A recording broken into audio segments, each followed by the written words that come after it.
आज ये सेंट्रोइड का हमारा लेक्चर नंबर 6 है। अभी हम एक न्यूमेरिकल आपको करा चुके हैं सेंट्रोइड में टी सेक्शन का। अब जो हम सेकंड न्यूमेरिकल करने जा रहे हैं ये है आपका एल सेक्शन। एल सेक्शन का सेंट्रोइड कैसे निकालेंगे? देखिए, वैसे तो सबका तरीका एक ही होता है, सबका एक ही मेथड है सेंट्रोइड निकालने का, लेकिन फिर भी हम आपको तरह तरह की अलग अलग बॉडी के सेंट्रोइड निकाल के दिखाएंगे जिससे कि आपके सभी डाउट क्लियर हो जाए। तो देखिएगा, ध्यान से देखिएगा क्वेश्चन को। Determine the centroid of the angle section as shown in figure. इसे एंगल सेक्शन भी कहते हैं और एल सेक्शन भी कहते हैं। एल सेक्शन का हमें क्या निकालना है? सेंट्रोइड निकालना है।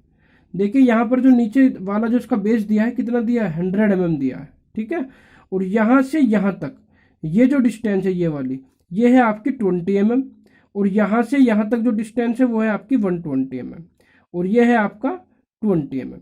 तो सारी डिस्टेंस दी हुई है। सबसे पहले सेंट्रोइड के न्यूमेरिकल में हम क्या करते हैं? सबसे पहले हम मानते हैं एक्सिस, ओरिजिन पॉइंट लेंगे और एक्स एक्सिस और वाई एक्सिस लेंगे। कोशिश हमारी ये रहती है कि जो भी आपकी बॉडी दी गई है वो बॉडी आपकी एक ही कोऑर्डिनेट में आ जाए, ठीक है। अगर 2 कोऑर्डिनेट में आएगी तब भी कोई प्रॉब्लम नहीं है, 3 में आए, लेकिन कोशिश ये करेंगे कि एक ही कोऑर्डिनेट में आ जाए। जैसे कि देखिए, मैंने इस पॉइंट को ओरिजिन पॉइंट मान लिया। ये जो पॉइंट है ये आपका ओ मान लिया मैंने से ओरिजिन पॉइंट। तो यहां से आपका देखिए ये हो जाएगा आपका एक्स एक्सिस, क्लियर है। और ऊपर की तरफ ये हो जाएगा आपका यहाँ पर वाई एक्सिस, ठीक है। तो आपका पूरा का पूरा एल सेक्शन ये एक ही कोऑर्डिनेट में आ गया, ठीक है। ये वाली डायरेक्शन प्लस होगी, ये वाली डायरेक्शन प्लस होगी। जो भी मैं एक्सिस मानूंगा वो एक्सिस आपका क्या होगा? प्लस का होगा, ये ध्यान रखिएगा, ठीक है। अब देखिएगा, इसमें एक्सिस लेने के बाद हमने इसमें देखा जो आपकी कंपोजिट बॉडी है इसके अंदर हम इसे डिवाइड करेंगे बॉडी में, ठीक है। कैसे डिवाइड करेंगे? उस बॉडी में डिवाइड करेंगे जिसका मुझे सेंट्रोइड पता हो। जैसे कि एल सेक्शन है, एल सेक्शन के मुझे सेंट्रोइड का किसी का भी फॉर्मूला नहीं पता, लेकिन अगर मैं इस एल सेक्शन को 2 रेक्टेंगल में डिवाइड कर दूंगा तो मैं इसका आसानी से सेंट्रोइड निकाल सकता हूं, ठीक है। अब 2 सेक्शन में करने के लिए देखिए, या तो मैं इस तरह से कर दूं, इस लाइन को नीचे बढ़ा दूं तो एक रेक्टेंगल आपका ये हो जाएगा, एक ये हो जाएगा, या मैं ऐसे कर लूं इस तरह से, ठीक है नहीं। तो मैंने इस तरह से किया तो एक रेक्टेंगल तो आपका ये हो गया, ठीक है नहीं, जिसकी डायमेंशन है 100 mm एंड 20 mm। इसे मैंने कह दिया 1। और एक रेक्टेंगल हो गया आपका ये वाला 120 mm इंटू 20 mm, इसे कह दिया मैंने 2। तो मैंने बॉडी को 2 रेक्टेंगल में डिवाइड कर लिया। अब सबसे पहले हम क्या निकालते हैं? जैसे बॉडी 1 है तो बॉडी 1 के लिए क्या निकालेंगे? A1। और बॉडी 2 के लिए क्या निकालेंगे? A2, यानी एरिया निकालेंगे दोनों का। तो रेक्टेंगल के एरिया आपको पता है क्या होता है? लंबाई गुना चौड़ाई, यानी 100 इंटू 20। तो A1 आ जाएगा आपका 100 इंटू 20, यह आ गया आपका 2000 mm²। अब बात करते हैं A2 की। देखिए, जो आपका रेक्टेंगल 2 है इसकी ये लंबाई कितनी है? 120, और ये चौड़ाई कितनी है? 20। तो इसका एरिया आ जाएगा आपका 120 इंटू 20, यानी 2400, ठीक है, 2400 mm²। तो देखिए, दोनों का एरिया मैंने निकाल लिया। अब मुझे क्या निकालना है? रेक्टेंगल फर्स्ट का सेंट्रोइड और रेक्टेंगल 2 का सेंट्रोइड, यानी अब मुझे निकालना है x1 y1 और x2 और y2, ठीक है। अब x1 y1 और x2 y2 देखिए कैसे निकलेंगे। मुझे पता है कि रेक्टेंगल का सेंट्रोइड कैसे निकालते हैं। ये वाली 2 लेंथ है, एक लेंथ ये है, एक लेंथ ये है। तो सबसे पहले मैं 100 mm का हाफ कर दूंगा, तो 100 mm का हाफ करके ये लाइन आ जाएगी, ठीक है नहीं। फिर 20 mm का हाफ करूंगा तो 20 mm की हाफ करने के बाद ये लाइन आ गई। तो दोनों लाइन इस पॉइंट पर काट रही हैं, ठीक है नहीं। तो रेक्टेंगल 1 का सेंट्रोइड ये होगा आपका। अब इस पॉइंट के कोऑर्डिनेट देखिए क्या होंगे? ओरिजिन से देखेंगे, ओरिजिन से यहां तक कितना होगा भाई? ये 100 था तो 100 का हाफ कितना होगा? 50, यानी यहां से यहां तक 50 और यहां से यहां तक 50, यानी ओ से यहां तक की जो दूरी होगी वो कितनी होगी? 50, यानी ये आ गया आपका यहाँ पर 50। एक्स एक्सिस पर देखते हैं पहले, फिर वाई पर देखेंगे। देखिए, ओरिजिन से यहां तक की डिस्टेंस कितनी होगी? देखिए, तो ये वाली डिस्टेंस और ये वाली डिस्टेंस सेम होगी, तो यहां से यहां तक की डिस्टेंस कितनी होगी? 20 का हाफ। 20 का हाफ कितना होगा? 10। तो ये आ जाएगा आपका 10, यानी x1 आ गया आपका 50 और y1 आ गया आपका 10। तो यहां लिखते हैं, x1 इजगल टू 50 mm और y1 इजगल टू 10 mm। तो पहले कोऑर्डिनेट के मैंने सेंट्रोइड निकाल लिए। अब चलते हैं देखिए दूसरे रेक्टेंगल की ओर। दूसरे रेक्टेंगल में देखिए क्या होगा आपका, ये 120 mm है यहाँ से यहाँ तक, तो 120 mm का हाफ कर दो, और ये कितना है 20 mm, और 20 mm का हाफ कर दो। ये देखिए ये हमने इस तरह से हाफ कर दिया, ठीक है। तो यानी ये पॉइंट आ गया, सेकंड रेक्टेंगल का जो सेंट्रोइड होगा इस पॉइंट पर होगा। अब इस पॉइंट के कोऑर्डिनेट कितने होंगे देखिए, एक्स एक्सिस पर कितना चले हम, यहां से यहां तक, एक्स एक्सिस पर तो यहां से यहां तक चले, तो ये डिस्टेंस कितनी है 20 का हाफ, 20 का हाफ कितना है 10, यानी ओरिजिन से यहां तक की डिस्टेंस हो गई 10। अब बात करते हैं वाई एक्सिस पर, देखिए वाई एक्सिस पर कैसे देखेंगे, यहां से यहां तक की डिस्टेंस कितनी थी 120, तो जब 120 का हाफ करेंगे तो यहां से यहां तक 60, और यहां से यहां तक 60, यानी ओरिजिन से यहां तक की डिस्टेंस कितनी हो गई देखिए, ये हो गई 60 प्लस 20, यानी ओरिजिन से यहां तक की डिस्टेंस हो गई आपकी 20 प्लस 60 इक्वल टू 80, यानी x1 की वैल्यू आ गई 10, सॉरी x2 की वैल्यू 10 और y2 की वैल्यू 80, तो x2 आ गया आपका 10 mm और y2 आ गया आपका 80 mm। अब आपने सब कुछ निकाल लिया, a1 a2 x1 y1 x2 y2 सब चीजें आ गई। अब कंपोजिट बॉडी का सेंट्रोइड निकालने का फॉर्मूला आपको पता है, x बार इक्वल टू क्या होगा आपका a1 x1 plus a2 x2 upon a1 plus a2, ये फॉर्मूला होता है। अब देखिएगा कैसे निकालेंगे, भाई सबकी वैल्यू मुझे पता है, मैंने निकाल ली, सबकी वैल्यू रख दीजिए यहाँ पर। a1 कितना है आपका 2000, x1 कितना है 50, a2 कितना है 2400 और x2 कितना है आपका 10, x1 50 है x2 10 है, वैल्यू रखी मैंने, और यहाँ पर a1 आ गया आपका 2000 और a2 आ गया 2400। इसे कैलकुलेट करेंगे, कैलकुलेट करने के बाद जो आपकी x बार की वैल्यू आएगी वो आएगी 28.18 mm। क्लियर है, तो यहां पर आपका x बार फाइंड आउट हो गया। अब x बार फाइंड आउट करने के बाद क्या फाइंड आउट करेंगे y बार। अब देखिए y बार का भी यही फॉर्मूला है, y बार का भी फॉर्मूला मैंने आपको बताया था, जहां x1 है वहां y1 रख देंगे और जहां x2 है वहां y2 रख देंगे, यानी a1 y1 plus a2 y2 upon a1 plus a2, ये आ गया y बार का फॉर्मूला।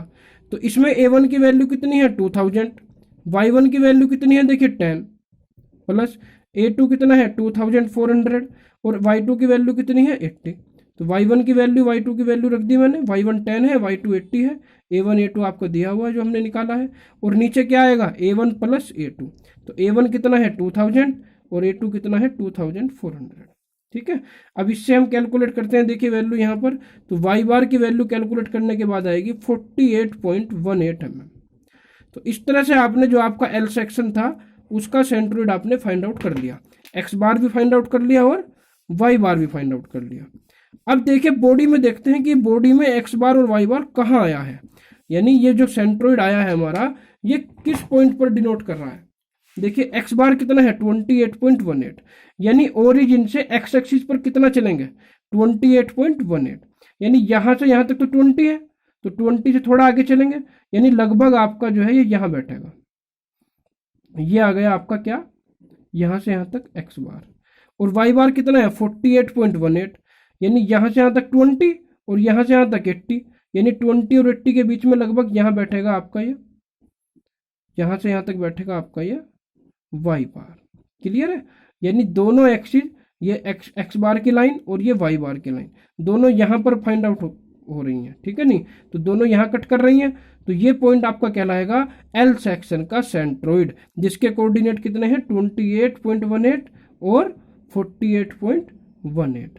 तो देखिए इसमें क्या आया, आपका जो सेंट्रोइड आया वो बॉडी से बाहर आया, तो जरूरी नहीं है कि आपका जो सेंट्रोइड आए वो बॉडी के अंदर ही आए, हो ऐसा भी हो सकता है कि आपका सेंट्रोइड बॉडी से बाहर भी आ जाए। क्लियर है, तो देखिए एल सेक्शन का सेंट्रोइड हमने निकालना सिखाया आपको। अब आगे बात करते हैं हम, देखिए नेक्स्ट न्यूमेरिकल की, ये देखिएगा आप, इसमें आपको जो सेंट्रोइड निकालना है, देखिए आपको दिख रहा होगा एक यहाँ पर क्या बना हुआ है रेक्टेंगल, यहाँ पर एक क्या बना हुआ है सेमी सर्किल और एक बना हुआ है आपका ट्राइंगल, ठीक है। देखिए determine the centroid of the plane uniform lamina shown in figure, यानी जो आपका ये प्लेन यूनिफॉर्म लेमिना दिया है इसको क्या निकालना है सेंट्रोइड निकालना है। अब सबसे पहले हम क्या देखते हैं, देखिए सेंट्रोइड निकालने के लिए कि अगर एक्सिस दिए हुए हैं, अगर क्वेश्चन के अंदर एक्सिस दिए हुए हैं तो फिर तो वही एक्सिस मानकर हम सेंट्रोइड निकालेंगे, और अगर नहीं दिए हुए हैं फिर अपनी इच्छा से जहां हम चाहें वहां सेंट्रोइड मानकर, वहां कोऑर्डिनेट बनाकर हम सेंट्रोइड को निकाल सकते हैं। तो देखिए इस न्यूमेरिकल के अंदर आपका ये एक्स एक्सिस दिया हुआ है, ये वाई एक्सिस दिया हुआ है, दोनों एक्सिस ऑलरेडी दिए हुए हैं, यानी ये पॉइंट आपका कहलाएगा ओरिजिन। यानी जो भी डिस्टेंस हम मेजर करेंगे इस पॉइंट से मेजर करेंगे। क्लियर है? अब इसके अंदर देखिए कितनी बॉडी है। एक तो ये आपका ये है सेमी सर्किल, हाफ सर्किल जो है इसे मैंने 1 कह दिया। एक आपका ये रेक्टेंगल है ये वाला, ठीक है, इसे मैंने 2 कह दिया। और एक आपका ये ट्राइंगल है। अब ट्राइंगल के अंदर ही मैंने आपको 2-3 केस बताए थे। अगर मैं इस ट्राइंगल की बात करूं, इस ट्राइंगल के अंदर देखिए क्या है, इस ट्राइंगल के अंदर आपकी जो ये वाला जो पॉइंट है ये बिल्कुल मिडिल में है, यानी यहां से भी 25 और यहां से भी 25। तो इन दोनों के केस में मैंने आपको पहले भी बताया था कि इसका सेंट्रोइड हम कैसे निकालते हैं। देखिएगा मैं आपको दिखा दूं जो मैंने आपको बताया था। देखिए इस तरह का है, सिमेट्रिकल ट्राइंगल है। तो सिमेट्रिकल ट्राइंगल मतलब जो ये बीच की लाइन जो आ रही है, इसके इधर भी ट्राइंगल सेम है और इसके इधर भी ट्राइंगल सेम है। तो इसका जो सेंट्रोइड आएगा इस पॉइंट से h/3 डिस्टेंस पर आएगा, इस पॉइंट से h/3 डिस्टेंस पर। तो देखिए इसी को आधार मानते हुए करेंगे हम इसे मैंने 1 मान लिया, इसे 2 मान लिया, इसे मैंने 3 मान लिया, जो सिमेट्रिकल ट्राइंगल आपको दिख रहा है। तो सबसे पहले मैं इस बात करता हूं इस सेमी सर्किल की। सेमी सर्किल जो दिया है इसका एरिया कितना आएगा, देखिए A1। आपको पता है सेमी सर्किल का एरिया होता है πr²/2, ठीक। और इसकी रेडियस कितनी दी है, देखिए 25 mm, यानी पाई इंटू 25 का स्क्वायर अपॉन 2। ये आ गया आपका यहाँ पर A1। तो A1 की वैल्यू कैलकुलेट करेंगे। कैलकुलेट करने के बाद जो आपकी A1 की वैल्यू आएगी वो आएगी 981.74 mm²। क्लियर है? तो A1 का हमने जो 1 बॉडी है हमारी सेमी सर्किल, इसका मैंने एरिया फाइंड आउट कर लिया। अब एरिया फाइंड आउट करूंगा मैं किसका, 2 का, जो आपका रेक्टेंगल 2 है। अब इस रेक्टेंगल जो आपका 2 मैंने माना है, इसकी लंबाई कितनी है 100 mm और इसकी चौड़ाई कितनी है ये 50 mm। तो इसका एरिया कितना आ जाएगा 100 × 50, यानी 5000 mm²। क्लियर? अब बात करते हैं देखिए इस ट्राइंगल की। तो इस ट्राइंगल का एरिया कैसे निकलेगा, ट्राइंगल का एरिया का फॉर्मूला आपको पता है 1/2 इंटू बेस इंटू हाइट। इसका बेस कितना है, यहां से यहां तक इसका बेस कितना है, देखिए 50, और हाइट कितनी है, हाइट भी इसकी 50 है, यानी 1/2 इंटू 50 इंटू 50। तो ये कितना हो जाएगा आपका, ये हो जाएगा 1250, यानी 1250 mm²। तो देखिए मैंने तीनों के एरिया निकाल लिया। एरिया में एक चीज ध्यान रखनी है, आप देख रहे होंगे कि जो सेमी सर्किल है भाई, ये जो आपका एक्सिस है ये आपका ट्राइंगल और रेक्टेंगल, ये दोनों तो एक एक्सिस में काम कर रहे हैं, और ये सेमी सर्किल जो है ये दूसरे एक्सिस में काम कर रहा है, यानी दूसरे कोऑर्डिनेट में काम कर रहा है। ये दोनों अलग कोऑर्डिनेट में है, ये अलग कोऑर्डिनेट में है। लेकिन जो एरिया होगा, एरिया हमारा प्लस में ही होगा, चाहे वो किसी भी कोऑर्डिनेट में हो, ये आप ध्यान रखिएगा, ठीक है। एरिया कभी भी आपका प्लस माइनस इसके अंदर नहीं होगा। क्लियर है? आपका जो एक्स एक्सिस और वाई एक्सिस की वैल्यू आएगी वो आएगी आपकी कोऑर्डिनेट के हिसाब से। जैसे कि मैं अगर 1 की बात करूं, अगर मुझे क्या निकालना है पहले, x1 और y1। तो देखिए जो सेमी सर्किल है आपका, सेमी सर्किल का सेंट्रोइड कहाँ होगा, इसके सेंटर से यहां होगा, इसके सेंटर से इतनी दूरी पर, ठीक है नहीं, यानी ये पॉइंट आ गया सेमी सर्किल का सेंट्रोइड, इसे मैंने कह दिया G1, ठीक है। अब G1 के कोऑर्डिनेट देखिए कितने होंगे आपके, भाई एक्स एक्सिस पर कितना चले हम, ये डिस्टेंस यहां से यहां तक। अब यहां से यहां तक की जो डिस्टेंस है आपकी निगेटिव होगी, क्योंकि मैंने एक्सिस ये माना है, ये एक्सिस माना है, ये वाई एक्सिस माना है। तो अगर मैं ओरिजिन से इस तरफ चलूंगा तो वो होगा पॉजिटिव, और ओरिजिन से मैं इधर चलूंगा तो वो होगा निगेटिव, यानी जो आपका x1 आएगा वो आपका किसका आएगा, निगेटिव आएगा। ये आ गया आपका माइनस, ठीक है नहीं। और यहां से यहां तक की डिस्टेंस कितनी होगी, 4r/3π, माइनस के 4r/3π। और r की वैल्यू आपको पता है, r की वैल्यू कितनी है 25, तो मैंने r की वैल्यू पुट की यहाँ पर। तो यहाँ पर आपकी जो वैल्यू आएगी x1 की वो आएगी माइनस के 10.61 mm, ठीक है। अब बात करते हैं देखिए y1 की। y1 कितना है, y1 है आपका यहाँ से लेके यहाँ तक, तो ये तो y की डायरेक्शन ऊपर ही है, ऊपर वाली क्या होगी पॉजिटिव, तो ये वाई जिसमें y1 आएगा वो क्या आएगा, पॉजिटिव ही आएगा। ये भी ध्यान रखें, ऐसा जरूरी नहीं है कि अगर x1 माइनस है तो y1 भी माइनस होगा, क्योंकि ओरिजिन से जब मैं इधर चलूंगा एक्स एक्सिस पर तो प्लस होगा, इधर चलूंगा तो माइनस होगा, और ओरिजिन से अगर ऊपर चलूंगा तो प्लस होगा, नीचे चलूंगा तो माइनस होगा। तो अब मैं ओरिजिन से ऊपर की ओर जा रहा हूं, तो ऊपर की डायरेक्शन है प्लस की, तो यहां से यहां तक की डिस्टेंस लेंगे। ये डिस्टेंस कितनी है, 25 mm, क्योंकि इसकी रेडियस है भाई, ये भी रेडियस है, ये भी रेडियस है, ये भी रेडियस है, तो यहां से अंत की डिस्टेंस होगी 25 mm। तो y1 आपका आएगा 25 mm। तो इस तरह से देखिए आपने क्या फाइंड आउट किया, x1 और y1 फाइंड आउट किया। अब क्या फाइंड आउट करेंगे हम, x2 और y2। x2 y2 का मतलब आपका जो ये रेक्टेंगल है इसका सेंट्रोइड, तो इसका सेंट्रोइड देखिए कहाँ होगा, ये जो 100 है 100 का हाफ करेंगे, जब 100 का हाफ करेंगे तो ये लाइन आएगी आपकी। फिर ये कितना है आपका, ये है आपका 50 यहाँ से यहाँ तक, क्योंकि ये रेडियस 25 है, तो 25 कितना हो गया 50, यानी इसका डायमीटर 50 तो ये भी 50, तो जब 50 का हाफ करूंगा तो ये लाइन आएगी आपकी, यानी इसका जो कोऑर्डिनेट आएगा वो यहाँ आएगा, ये आएगा आपका G2। क्लियर है, तो G2 के जो कोऑर्डिनेट आएंगे देखिए यहाँ से यहाँ तक की डिस्टेंस कितनी होगी 50, यानी x2 कितना आ गया आपका, x2 आ गया आपका 50 mm, और y2 कितना होगा यहाँ से यहाँ तक की डिस्टेंस, तो यहाँ से यहाँ तक की डिस्टेंस कितनी होगी, ये होगी आपकी 25 mm, ये आ गया आपका 25 mm। तो x2 की वैल्यू आ गई 50 mm और y2 की वैल्यू आ गई आपकी 25 mm। अब बात करते हैं देखिए x3 की और y3 की, ठीक है। तो मैंने भी बताया था आपको कि सिमेट्रिकल ट्राइंगल जो होगा उसका सेंट्रोइड जो उसका मिडिल पॉइंट होगा, वही सिमेट्रिकल ट्राइंगल है तो ये जो मिडिल पॉइंट है इससे ऊपर होगा, यानी यहाँ, और ये डिस्टेंस कितनी होगी आपकी h/3। h/3 मतलब h कितना है, इसकी हाइट कितनी है 50, तो 50/3, तो ये पॉइंट है आ गया आपका G3। ठीक है, अब ये जो पॉइंट है इसके कोऑर्डिनेट देखिए कितने होंगे, यानी वाई एक्स एक्सिस पर कितना चले हम, एक्स एक्सिस पर चले हम यहां से लेके यहां तक, ये जो लाइन आपकी आ रही है यानी यहां से लेके यहां तक, तो यहां से यहां तक की डिस्टेंस कितनी है देखिए भाई, यहां से यहां तक तो 50 है, क्योंकि पूरा का पूरा 100 है, 50 ये बच्चे 50 तो यहाँ से यहाँ तक हो गया आपका, 50 यहाँ से यहाँ तक हो गया, तो यहाँ से यहाँ तक की डिस्टेंस हो गया आपकी 50 + 25, तो ये आ गया आपका 50 + 25 = 75 mm। तो x3 फाइंड आउट हो गया।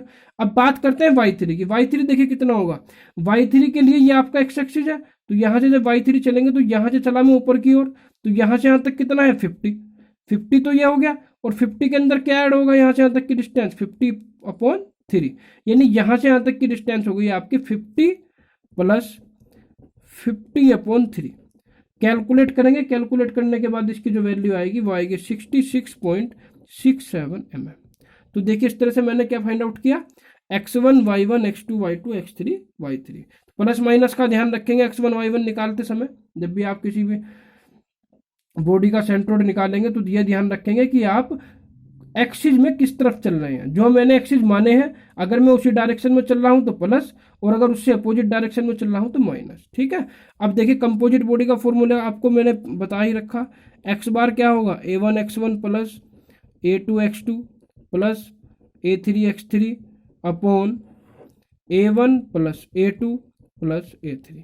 तो सारी वैल्यू पुट करेंगे इसके अंदर, सारी वैल्यू मैं निकाल चुका हूं, तो a1 है आपका 981.74, x1 है आपका माइनस के 10.61, माइनस का है तो मैंने इस तरह से ब्रैकेट में लिख दिया, प्लस a2 है आपका 5000 और x2 है आपका 50, a3 है आपका कितना देखिए 1250 और आपका x3 है 75।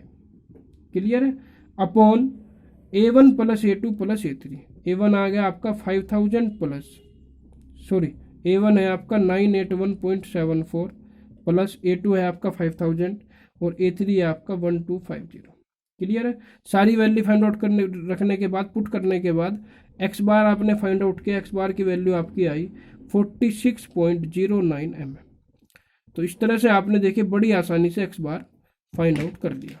ठीक है, अब एक्स बार फाइंड आउट करने के बाद अब हमें निकालना है वाई बार। तो देखिए वाई बार कैसे निकलेगा आपका, ध्यान दीजिएगा यहाँ पर, वाई बार का फॉर्मूला आएगा आपका a1 y1 + a2 y2 + a3 y3 upon a1 + a2 + a3। तो सारी वैल्यू हम पुट करेंगे इसके अंदर, 981.74 इंटू y1 है आपका 25 ये रहा आपका y1, ठीक है। A2 है आपका 5000, y2 कितना है आपका 25 प्लस A3 है आपका 1250 और y3 है आपका 66.67। नीचे वही रहेगा आपका जो ऊपर आया था A1 plus A2 plus A3, तो वही रख देंगे as it is 981.74 plus 5000 plus 1250, ठीक है। तो यहाँ से कैलकुलेट करेंगे, कैलकुलेट करने के बाद आपकी जो वाई बार की वैल्यू आएगी वो आएगी 32.20 mm। क्लियर है? तो इस तरह से देखिए आपने बड़ी आसानी से एक्स बार और वाई बार। अब देखिए एक्स बार और वाई बार निकालने के बाद अब हम ये चेक करेंगे कि आपका जो सेंट्रोइड आ रहा है वो कहाँ आ रहा है। जो आपकी कंपोजिट बॉडी है उसमें वो कौन सा पॉइंट है जो बॉडी का सेंट्रोइड है। तो देखिए एक्स बार कितना है 46.09, यानी ओरिजिन से कहाँ चलेंगे प्लस की ओर, यानी एक्सिस की ओर। तो यहाँ से यहाँ तक कितना है आपका 50, यानी 46 आपका लगभग यहाँ बैठेगा, ये बैठेगा आपका यहाँ पर एक्स बार, यहाँ से यहाँ तक, ठीक है। और वाई बार कहाँ बैठेगा आपका, देखिए 32.20, यहाँ से यहाँ तक की डिस्टेंस कितनी है 25, यानी 25 से ऊपर आएगा लगभग यहाँ। तो ये वाला जो पॉइंट आया आपका, देखिए ये पॉइंट आएगा आपका बॉडी का सेंट्रोइड, ये एक्स बार है और यहाँ से यहाँ तक की डिस्टेंस कितनी है आपकी वाई बार। ये देखिए ये जो लाइन आ रही है आपकी यहाँ से यहाँ तक ये कितना है, ये आपका वाई बार शो कर रहा है और ये आपका एक्स बार शो कर रहा है।